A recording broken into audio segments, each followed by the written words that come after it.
next introduction. Paul Davis. Paul Davis is a leader with a proven record of bringing people together to get things done for our state. He has served in the Kansas House of Representatives since 2003 and as House Democratic leader since 2008.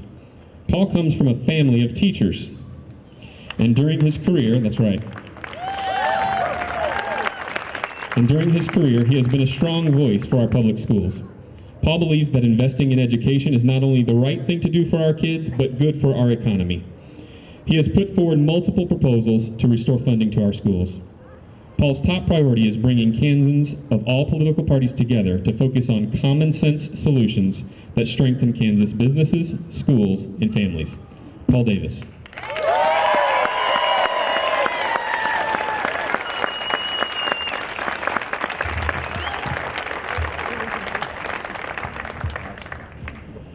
Well, that is what you call a tough act to follow. Lindsay, thank you for that great speech, and it's my understanding that you've been working pretty hard on it. You've been practicing in front of your classmates, in front of your teachers, and I think you did a terrific job. Let's give her another hand.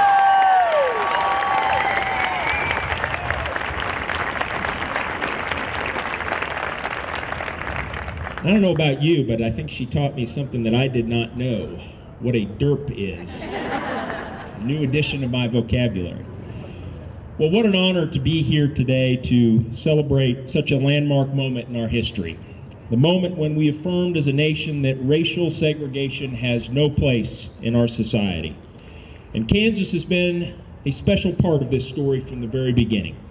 Before we were even officially a part of the Union, a group known as Free Staters pioneered the fight to abolish slavery.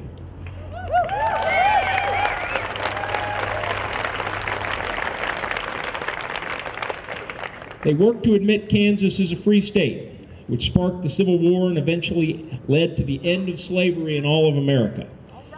Then in 1954, as we're here to commemorate today, a little Kansas girl named Linda Brown and her family bravely pushed the boundaries even further. By challenging the doctrine of separate but equal, Linda and her family helped open the door for equality in schools and many other areas of our society. And 3 years later, another great Kansas leader, Dwight Eisenhower, stood in the Oval Office of our nation as our nation's commander-in-chief and made the tough choices, even enlisting the aid of our military, to ensure that school doors were open to all children.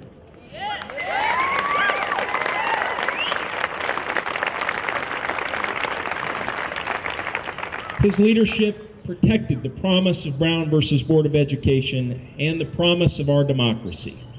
And to think that it all started in a schoolhouse just a few blocks away, it makes you pretty proud to be a Kansan, doesn't it? Yes, it does. As you know, there are many other reasons to love Kansas and our people. We're common sense folks. We value hard work. We treat each other with dignity and respect. We're a state of deep traditions, a state of unique values. And perhaps the greatest of these is that we as Kansans believe that we have a moral obligation to give our children the very best education possible.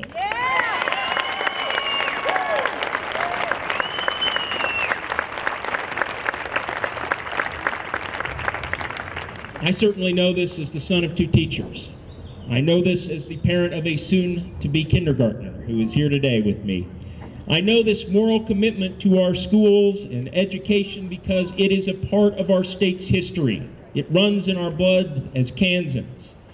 But right now we have a governor, and we have far too many state legislators who see things very differently.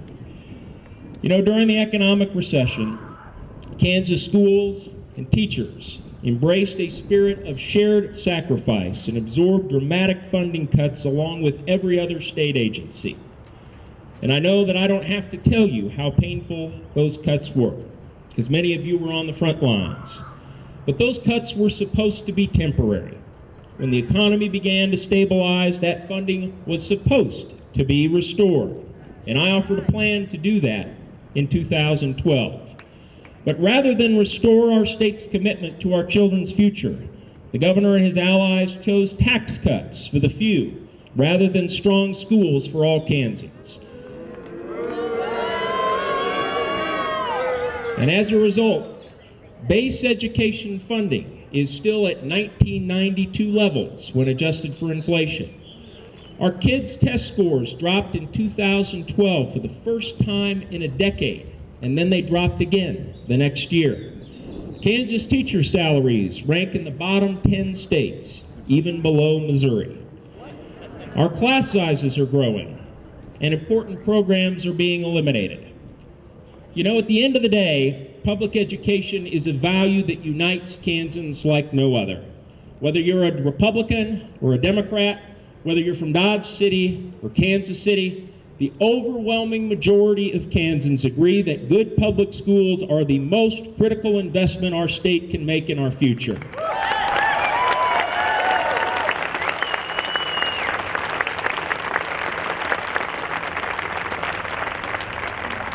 We know that strong schools are not only the very foundation of a stronger economy in Kansas, they are the foundation of a bright future for every Kansas child, no matter who that child is or where they grow up. And with 1 in 4 Kansas kids now living in poverty, the role of our public schools and our teachers is growing more important. Not only do our dedicated teachers help these children learn, they also help them live. Kansas must not let our commitment to these kids falter. Because strong public schools and dedicated teachers can change a child's path in life. You all know that more than anybody. And the investment that we make in their education will make a difference in their future opportunities. And when education funding gets cut, the state's commitment to our kids and our schools slips away. And my friends, that is not acceptable.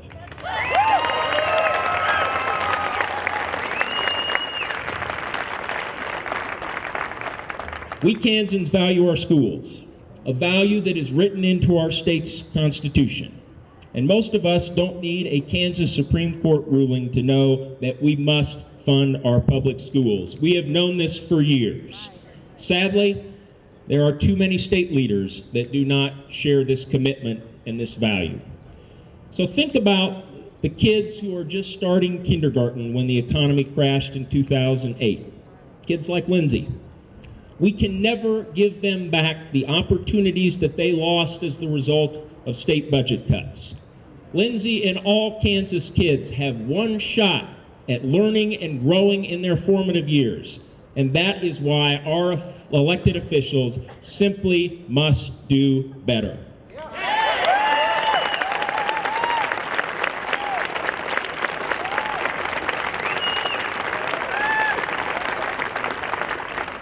My fellow Kansans, we must set things right so that these kids don't miss any more opportunities. And I commit to you that I will do everything I can to champion this cause, because this cause is personal to me.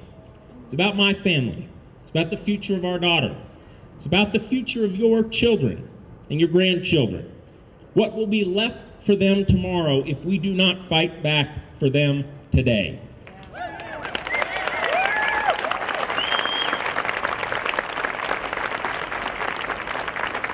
It is great to see the sea of red and blue shirts today.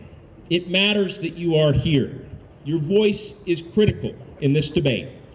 And I salute each of you, each teacher, for your commitment and for your hard work and your dedication to our children. I salute our parents who are not standing idly by while state leaders put their children's future in jeopardy. Parents like Heather Owsley, who has now walked twice from her home in Merriam all the way to this Capitol to make her voice heard.